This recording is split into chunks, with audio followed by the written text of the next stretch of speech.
when you lost your job at MSNBC? Let's watch this. My show had value, and that because this is your shtick, and I get that this is your shtick. You racialized everything, Joy. Come on. I get it. I understand this is your shtick, Piers. And listen, game recognized game. I get. Oh my goodness, it's the best day of my life. Joy Reid. Ladies and gentlemen, first off, thank you.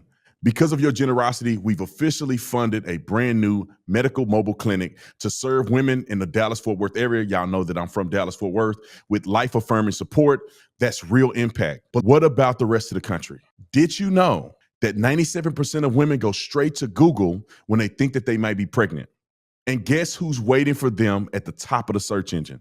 It's Planned Parenthood, dropping about $25,000 a day to snatch vulnerable women before they ever get the truth. That's why Save the Storks launched their 24/7 digital highway, a way to reach women right where they are, online, with truth, hope, and resources. And get this, it only costs about 13 cents to reach one woman.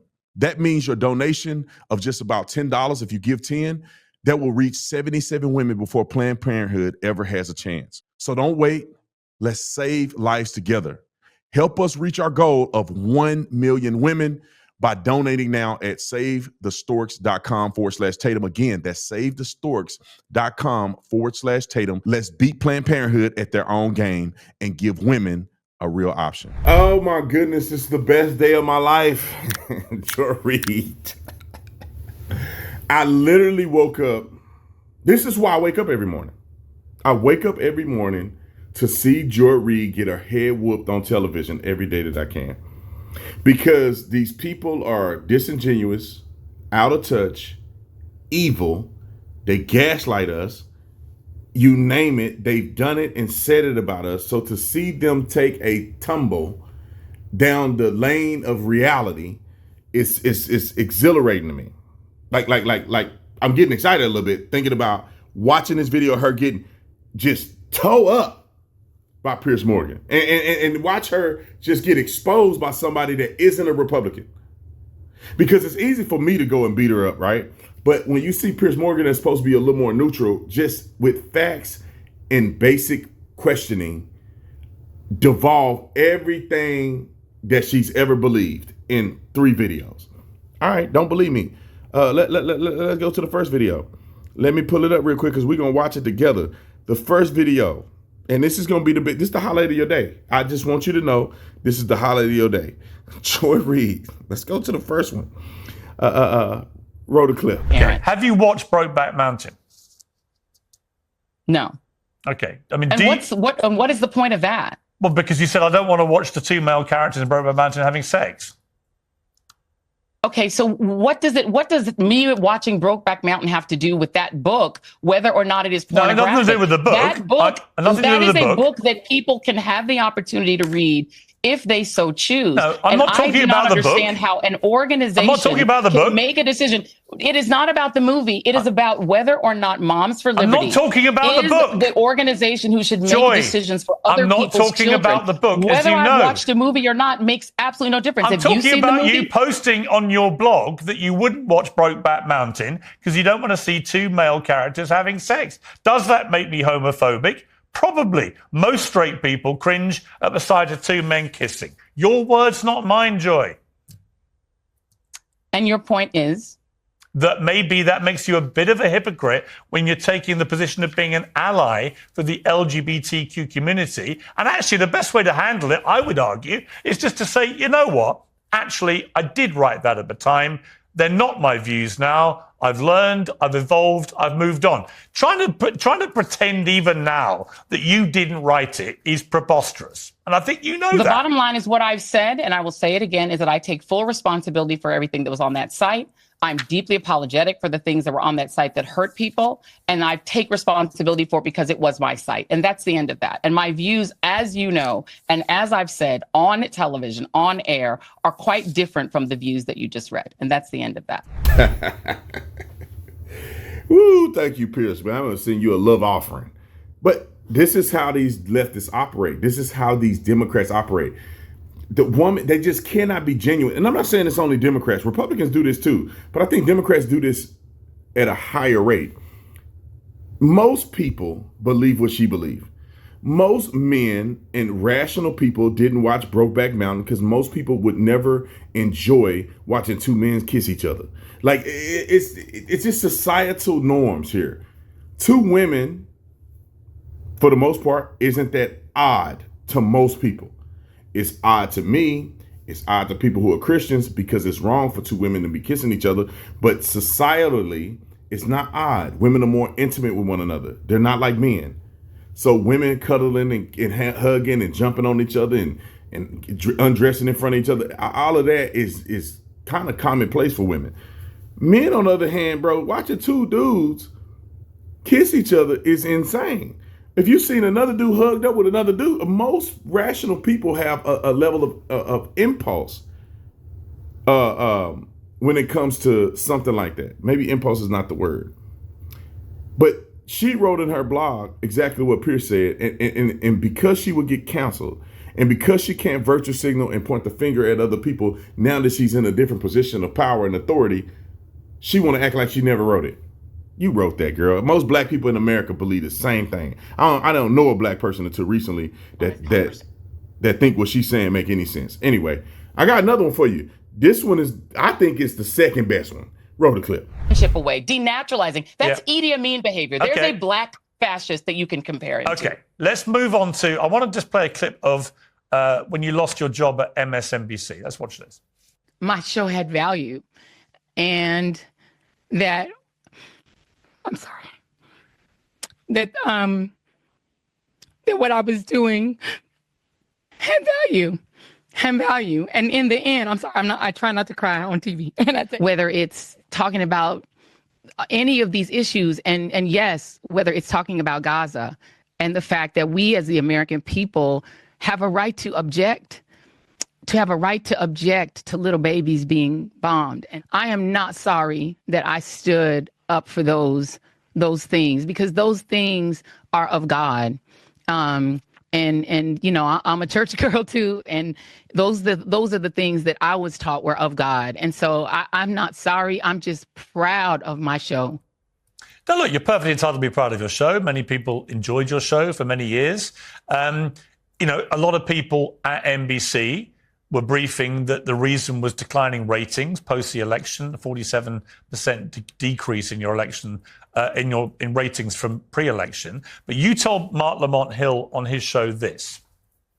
After I said on my show that the reason Americans could relate to Ukrainians in a way that they didn't relate to Palestinians, that Ukrainians are white. And so watching white people get their schools bombed was, you know, hit different. That hit our ratings. I mean, it definitely, we could see the loss of white viewers from that moment that I said that. So they were like, we don't like the name calling. And also I'm a black woman. So, I mean, I'm sure it makes him angrier, you know, when I say things. Maybe because I am a global South person myself, you know, I mean, as a black person, we have a different empathy toward other global South people when they are suffering. And so we're going to come at that story from a different angle and in a different way and with different kinds of empathies. And I think that's not always received very well in the news business. Now, why can't she just say, I do feel that it was racially motivated? When you're caught on Mark Lamont Hill's show, and she went on her own podcast and said the same thing, you're racializing, you're firing from a network, when the reality is that your show was losing ratings because you're trash and you suck, and it's only a matter of time before everybody lose their show because nobody's watching them. But if you really feel like it's because of the color of my skin, why don't you stand on business? Why don't you stand on that principle? Why do you have to gaslight? Piers Morgan asked you a simple question. If I was ever fired from somewhere, and I just say if I got fired for Salem, and which I didn't, but just say that I did. And just say that I think they fired me because I'm black. If I think they fired me because I'm black, I think they fired me because I'm black. I can say it if I want to. If somebody say I'm racialized, and I say, no, I'm not. But this is what the truth is. Here are the facts. Why can't people just say that instead of being disingenuous? What these people do is behind a camera, when it's a one-way conversation, they get to say whatever they want to say, no matter how ridiculous as it is, because nobody's pushing back. The moment she get pushed back, you see how ridiculous she is. Just like when she, Moms for Liberty, came on there and gave her a spanking like a disobedient stepchild from hell, and she couldn't handle it because there was pushback and evidence-based communication with her. Let me finish the clip. Roll it. Now, Joy, I mean, look, let's be honest. I don't think you were fired after all those years because of your skin color or because you're a black woman. I think you were fired because your show just got increasingly unpopular. It happens all the time in TV. That's why you got let go. Why play the race card? First of all, I love the fact that your play the race card is your version of the race card. You literally are so fixated on trying to racialize conversations with me, Piers, that I find it actually quite charming. You racialize more It's conversations in your tenure at MSNBC than any host in history. All right, Mark. Come all right, on. Piers. And the bottom line is you take an entire conversation that I had with Mark Lamont Hill and pick the bits that you can racialize because this is your shtick. And I get that this is your shtick. You racialize everything, Joy. Come on. I get it. I understand this is your shtick, Piers. And listen, game recognized the game. I get this is It's your not game. my shtick. And the bottom line, It was your it shtick. is your shtick, and everyone knows your that it is. Piers, we And people understand got bored what with it is. it. And it is so interesting to me that you yourself, as a white European, find that when people of color talk about race, that you believe is racializing conversations. But when people like you fixate on, well, Barack Obama was a black president, why don't you object to that? That is racializing a conversation about the former president of the United States. But you can't put your, and I'm sure you find that charming and funny. I find it You hilarious cannot because see you're the your one. own- You're Well, the one you who said and your you're friend the one who Donald said Donald You Trump. and your friend Donald You Trump. said Donald you and Trump your is a friend white Donald Trump fascist. Are so he is a well. I agree And with yet Mark when Obama Milley, did the who same is, thing, last time I checked, is I'm not allowed black. to mention his skin I color. agree with his former chief of staff, who last I checked was not black and said he's fascist. And Mark Milley said he's fascist to the core. So Okay. I happen to agree, and I know this is what it's important to you, with two very white gentlemen about Donald Trump's fascist tendencies. Okay. If that makes you sad and uncomfortable, I can't help you. No, Piers. it doesn't There's make me nothing sad I and can do about uncomfortable. it. I think it makes you a little bit of a hypocrite, but that's different. A total hypocrite, bruh. She literally made the statement she said about Donald Trump within the same argument. She made it about race. She didn't just call him a fascist. She called him a white fascist. She didn't just say, she don't just talk about Barack Obama. I don't know, I'm beating a dead horse. Y'all all know that this girl is stupid. One more clip, because this is where the rubber hit the road. This is the one that's the most viral in my personal opinion. And this tells you that she's a racist, she's out of touch with reality, and she should be ashamed of herself even though she's not. And if you ever thought she was biased and could not have a reasonable conversation in good faith, here is your final testament of why Joy Reid is the worst person on television, was on television. Roll the clip. Do you know how many people Barack Obama deported in 8 years? I'm sure you're going to tell me. Well, why don't you guess? I don't know and don't care. Well, you hang tell on, me. hang on. You don't know and you don't care. You've I just don't, given me... because it's not the You've issue. just given... Hang on, You're hang trying on, to make hang on. the issue the Hang southern on, Joy. border. You've The just given point me... is, Joy, Donald, no, Joy, no. The point is, Joy, Barack you've just given me... Obama Joy, was not dragging Joy, women Joy, and let me finish. and, You've just... nursing Joy, babies apart Joy, and Joy, taking... Joy, you've just I given don't me... know. I'm sure going to tell me it's your main issue. You've just given me but a it's not my main Joy, issue. You've My just... main Joy, issue is that what Joy, we're seeing... I'm trying to finish my sentence. You've Please. just given me a lengthy monologue attacking Donald Trump's aggressive deportation policy. And I've simply said to you, there was a Democrat, a black Democrat president of the United States for 8 years. I'm simply asking, given that you're obviously all over every detail of the Trump deportation policy, and given you were on the airwaves in America on a daily basis through Obama's tenure, how many people did he deport in 8 years? I do not know. You'll tell me. I'm sure. Have a I'm certain. guess. But it's probably more than 1 million people. I'm quite certain. Have a because I guess. think each 2 million. Right, it was 3 million.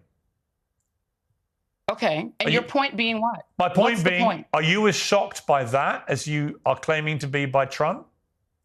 It is not deportations Many of them were themselves that are brown. shocking. Wait a minute. Can I answer in your fact, question? the majority Hold on. were What brown. did she say? It's not the deportation. They try to change the argument. It's not the deportations. It's how they are deported. So if he deported more people, most of them are black and brown. If he deported more people than any president in history, All of them weren't sweet. They had the camps that you've seen in Kids and Cajuns and stuff under Barack Obama. I could go down a list, and I'm not going to do it. Y'all get the point. You let the man, you let these people come over here unfettered. They get taken advantage of on the way over here. Everybody knows it. The more you make them come over here, the more you let them come over here, the more those things happen. They get trafficked, they get sex trafficked, they get, beat up, killed, left for dead in the middle of the desert. They're funding the cartel in these efforts. They're doing all of this stuff, and she's now got a problem. And they don't just say, oh, it's the type they do. They're literally saying that they're deporting men, women, and children who are innocent and all this stuff. And Barack Obama did just as much or more. He returned people right at the border and told them to turn around and go home. So they didn't have to go into the interior of the country and do anything, because when Biden was offered, they let them all in. So Trump now have to go get them and take them instead of doing it at the border. But Barack Obama did the same thing. He still deported these people. If you think deportation is wrong and all this sort of stuff, then you should think the same thing about what Barack Obama did. But they don't, because they're evil and they suck. Like and subscribe to the channel. Y'all know what to do. I'm out.